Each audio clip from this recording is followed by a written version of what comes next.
আমি চট্টগ্রাম থেকে আসছি।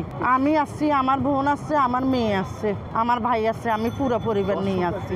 আমি খালেদা জিয়াকে ভালোবাসি। অল্প বয়সে উনি স্বামী হারা বিধবা হয়েছে, দুইটা ছেলেকে নিয়ে অনেক কষ্ট করে উনি মানুষ করেছে আমাদের বেগম খালেদা জিয়া। উনি আপসী নেত্রী, ওনাকে তার জন্য আমরা বেশি ভালোবাসি।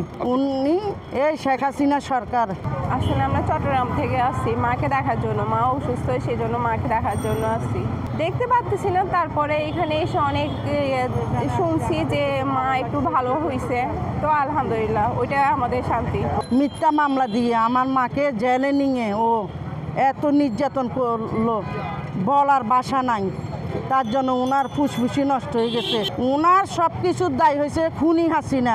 আমরা চাই বাংলার মাটিতে খুনি হাসিনাকে আনি ফাঁসিতে লটকানি হোক। আমার মা যখন দেখে যেতে পারে, তার জন্য মার জন্য এত এত দোয়া করি, মাকে আল্লাহ তুমি সুস্থ করে দাও। খুনি হাসিনার ফাঁসি যখন উনি দেখে যেতে পারে, আমাদের দেশ নেত্রী বেগম খালেদা জিয়া, আল্লাহ তুমি তারেক জিয়াকে মা হারা করিও না। আমি আজকে 17 বছর আমার মাকে আমি ভালোবাসি বলি আমি মহিলা দল করি, ভালোবাসি বলি মানা সত্য না মানে আমরা এখানে চলে আসছি মাকে দেখার জন্য। আসবে আমাদের তারেক জিয়া পীরের বেশে আসবে, তখন জনগণ সবাই দেখবে। মা হাসপাতালে ছেলে আসবে না, সবাই দোয়া করেন মাকে যখন তাড়াতাড়ি সুস্থ করে।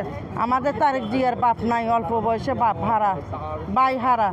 আমরা দোয়া করি আমাদের মাকে বাঁচাই রাখক। তারেক জিয়া যখন ওনার মাকে নিয়ে হাসি মুখে চলতে পারে, হে ডাক আল্লাহ তুমি কবুল করিও। আমি আজ সকালবেলা চট্টগ্রাম থেকে আসছি আমি আমাদের মাকে দেখার জন্য।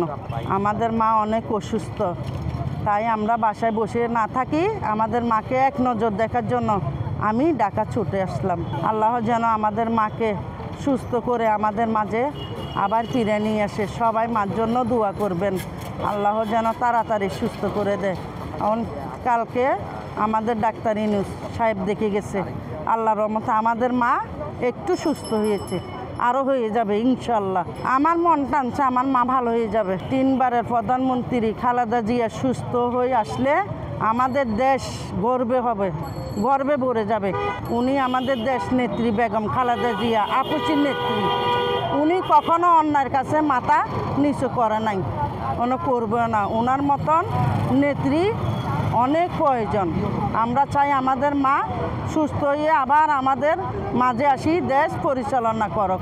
আমরা কালকে রাতে গাড়িতে বসছি, সকালে নামছি, চিটাং থেকে আসছি।